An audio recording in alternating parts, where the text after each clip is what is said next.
Hi, welcome back to Vivin spicy kitchen. ಇವತ್ತು vegetable fried ರೈಸ್ನ ಹೇಗೆ ಮಾಡೋದಂತ ಹೇಳ್ಕೊಡ್ತಾ ಇದ್ದೀನಿ. ನನ್ನ ಮಗನಿಗೆ ಇದು ತುಂಬಾ ಇಷ್ಟವಾದ ಫುಡ್ಡು. ಸೊ ಹಾಗಾಗಿ ಇವತ್ತು ಮಾಡಿದ್ದೀನಿ. ಬನ್ನಿ, ಹೇಗಿದೆ ಟೇಸ್ಟ್ ನನ್ನ ಮಗ ಹೇಳ್ತಾನೆ ಈಗ. ಸೂಪರ್ ಆಗಿದೆ. Okay, thank you. ಓಕೆ, ಈಗ ವೆಜಿಟೇಬಲ್ ಫ್ರೈಡ್ ರೈಸ್ಗೆ ಯಾವ ಇಂಗ್ರೀಡಿಯೆಂಟ್ಸ್ನ ತೊಗೊಂಡಿದ್ದೀನಿ ನೋಡೋಣ. ವೆಜಿಟೇಬಲ್ಸ್ನ ಕಟ್ ಮಾಡಿ ಇಟ್ಕೊಂಡಿದ್ದೀನಿ. ಎಲ್ಲ ವೆಜಿಟೇಬಲ್ಸು ಸ್ವಲ್ಪನೇ ತೊಗೋಬೇಕು. 1 ಈರುಳ್ಳಿ, 2 ಟೊಮೆಟೊ, ಕೊತ್ತಂಬರಿ, ಶುಂಠಿ, ಬೆಳ್ಳುಳ್ಳಿ ಇದಿಷ್ಟು ತೊಗೊಂಡಿದ್ದೀನಿ.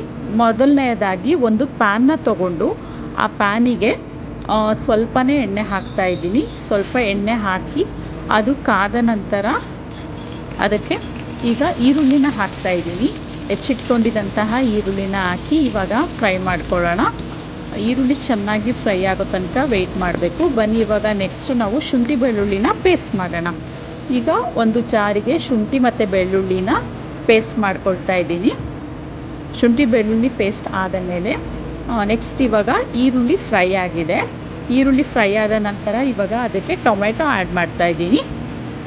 ಟೊಮೆಟೊ ಹಾಕಿ ಚೆನ್ನಾಗಿ ಫ್ರೈ ಆದಮೇಲೆ ಅದಕ್ಕೆ ಅರ್ಧ ಸ್ಪೂನಷ್ಟು ಅರಿಶಿನ ಪುಡಿನ ಆ್ಯಡ್ ಮಾಡ್ತಾಯಿದ್ದೀನಿ. ಅರಿಶಿನ ಪುಡಿನ ಆ್ಯಡ್ ಮಾಡಿ ಅದನ್ನು ಇವಾಗ ಚೆನ್ನಾಗಿ ಫ್ರೈ ಮಾಡ್ಕೋಬೇಕು. ಚೆನ್ನಾಗಿ ಫ್ರೈ ಮಾಡಿ ಆದಮೇಲೆ ಅದಕ್ಕೆ ಶುಂಠಿ ಬೆಳ್ಳುಳ್ಳಿನ ಒಂದೊಂದೇ ಇಂಗ್ರೀಡಿಯೆಂಟ್ಸ್ನ ಹಾಕ್ಕೊಂಡು ಇವಾಗ ಫ್ರೈ ಮಾಡ್ತಾ ಬರಬೇಕು. ಶುಂಠಿ ಬೆಳ್ಳುಳ್ಳಿನ ಹಾಕಿ ಚೆನ್ನಾಗಿ ಫ್ರೈ ಮಾಡ್ತಾಯಿದ್ದೀನಿ. ಅದಾದ ನಂತರ ಹೆಚ್ಚಿಟ್ಕೊಂಡಿದ್ದಂತಹ ವೆಜಿಟೇಬಲ್ಸ್ನ ಇವಾಗ ಹಾಕ್ಕೊಳ್ತಾ ಇದ್ದೀನಿ. ಕ್ಯಾರೆಟು, ಬೀನ್ಸು, ಕ್ಯಾಬೇಜು, ಬಟಾಣಿ ಮತ್ತು ಕ್ಯಾಪ್ಸಿಕಮ್ ಇಷ್ಟು ವೆಜಿಟೇಬಲ್ಸ್ನ ನಾನು ತೊಗೊಂಡಿದ್ದೆ. ಸೊ ಹಾಗಾಗಿ ಅಷ್ಟು ವೆಜಿಟೇಬಲ್ಸ್ನು ನಾನು ಆ್ಯಡ್ ಮಾಡಿ ಇವಾಗ ಅದನ್ನು ಬೇಯಿಸ್ಕೊಳ್ತಾ ಇದ್ದೀನಿ. ವೆಜಿಟೇಬಲ್ಸು ಯಾವಾಗಲೂ ಫ್ರೈಡ್ ರೈಸ್ಗೆ ಜಾಸ್ತಿನೂ ಬೇಯಬಾರ್ದು, ಹಸಿ ಅನ್ನೋ ಥರನೂ ಇರಬಾರ್ದು. ಸೊ ಆ ರೀತಿಯಲ್ಲಿ ಬೇಯಿಸ್ಕೋಬೇಕು. ಖಾರದ ಪುಡಿ ನಾನು 1 ರಿಂದ 1.5 ಸ್ಪೂನಷ್ಟು ಆ್ಯಡ್ ಮಾಡ್ತಾಯಿದ್ದೀನಿ. ನೆಕ್ಸ್ಟು ಫ್ರೈಡ್ ರೈಸ್ ಮಸಾಲ ತಂದಿದ್ದೀನಿ. 10 ರುಪೀಸ್. ಇಷ್ಟು ಗೊಜ್ಜಿಗೆ 1 ಪ್ಯಾಕೆಟು ಸಾಕಾಗುತ್ತೆ. ಫ್ರೈಡ್ ರೈಸ್ ಮಸಾಲ ಆ್ಯಡ್ ಮಾಡ್ತಾಯಿದ್ದೀನಿ. ಫ್ರೈಡ್ ರೈಸ್ ಮಸಾಲ ಆ್ಯಡ್ ಮಾಡಿ ಇವಾಗ ಮತ್ತೆ ಚೆನ್ನಾಗಿ ಮಿಕ್ಸ್ ಮಾಡೋಣ. ಚೆನ್ನಾಗಿ ಮಿಕ್ಸ್ ಮಾಡಿ ಅದಾದ ನಂತರ ಒಂದು 5 ಮಿನಿಟ್ಸಷ್ಟು ಬೇಯಿಸೋಣ.